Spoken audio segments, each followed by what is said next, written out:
Deuxième lieu où nous rencontrons Jésus le ressuscité sur notre route d'Emmaüs, c'est dans la parole prêchée. Jésus a commencé à leur expliquer les Écritures. Il leur a expliqué les Écritures. Commençant par Moïse et par tous les prophètes, il leur expliqua dans toutes les Écritures ce qui les concernait. Jésus a expliqué les Écritures, la Bible, la parole de Dieu. Et ils vont dire après, quand il va disparaître à leurs yeux, quand il nous parlait, notre cœur était brûlant au fond de nous-mêmes.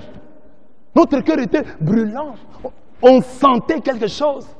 Chaque fois que tu vas aussi à l'église et que tu sens quelque chose, n'endurcis pas ton cœur.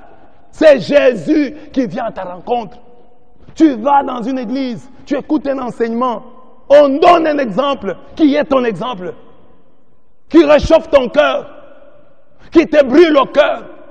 C'est Dieu te rencontrant et t'interdisant de retourner au village. Ne blague pas avec cette parole. Ne dis pas non, ça c'est le pasteur, c'est le curé, c'est le prêtre qui a dit ça. C'est la parole de Dieu.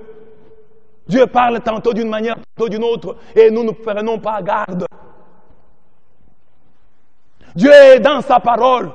Dieu est dans la parole prêchée, annoncée par des hommes. Il est caché dedans. Il est dans sa parole. Et la Bible, sur la Bible, Josué 1,8 nous dit que ce livre de la loi ne s'éloigne point de ta bouche. Médite-le jour et nuit pour agir fidèlement selon tout ce qui est écrit. Car c'est alors que tu auras du succès dans tes entreprises. C'est alors que tu réussiras. J'entends souvent les gens dire, l'ami de l'homme, c'est le chien. L'ami de l'homme, c'est la Bible. L'ami de l'homme, c'est la Bible. Marche avec ta Bible. Aime la Bible. Médite la parole de Dieu. Aime-la. Comme Jérémie. Jérémie 15, 16. Il dit, quand j'ai rencontré tes paroles, je les dévoré. Ta parole m'a réjoui, m'a rendu profondément heureux. On doit dévorer la parole. On doit aimer la parole. Parfois, nous sommes des chrétiens, nous restons des heures et des heures à écouter des parlementaires. Mais nous n'avons pas le temps de nous asseoir et d'écouter la parole de Dieu. Maintenant que nous ne restons pas des heures à l'écouter, nous commençons à chercher la parole de Dieu à la radio, sur Internet. Nous comprenons que la parole de Dieu, on doit les chercher. Hein? La Bible avait dit à un moment où les gens vont chercher, ils auront faim.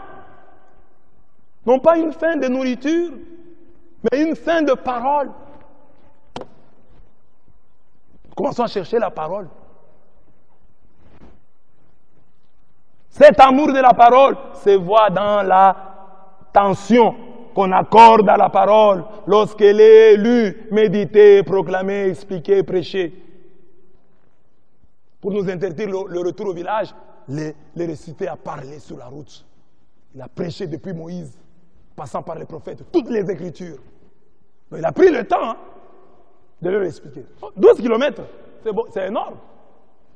Pendant 12 kilomètres, je ne sais pas s'il les a pris, ils avaient déjà fait 1 kilomètre ou 2, mais quand même, ils ont marché une dizaine de kilomètres.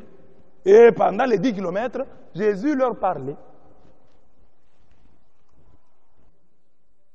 Nous devons être comme David, qui était capable de voir la parole de Dieu, même dans les injures de Chiméi, son ennemi. En effet, il disait à Abishai, qui voulait le venger, « Laissez-le qu'il maudisse, car l'Éternel lui a dit. » 2 Samuel 16, 11. Même dans, nous venons à l'église, hein, le prêtre, le pasteur parle de Dieu. Il nous prêche la parole, il nous interpelle. Et nous voyons les injures. Mais David, l'homme selon le cœur de Dieu, on l'injurie. Mais lui voit là la parole de Dieu, il dit, peut-être que c'est Dieu qui l'a envoyé pour qu'il puisse m'injurier, pour qu'il puisse me maudire. Vous voyez pourquoi Dieu aimait David? Alors que nous venons à l'église, le prêtre dit, il y a des gens ici à l'église qui se me conduisent. Là, il commence à nous attaquer. Là, c'est de moi qu'il parle. Et tu te fâches. Et tu quittes l'église. Dans cette église-là, on condamne.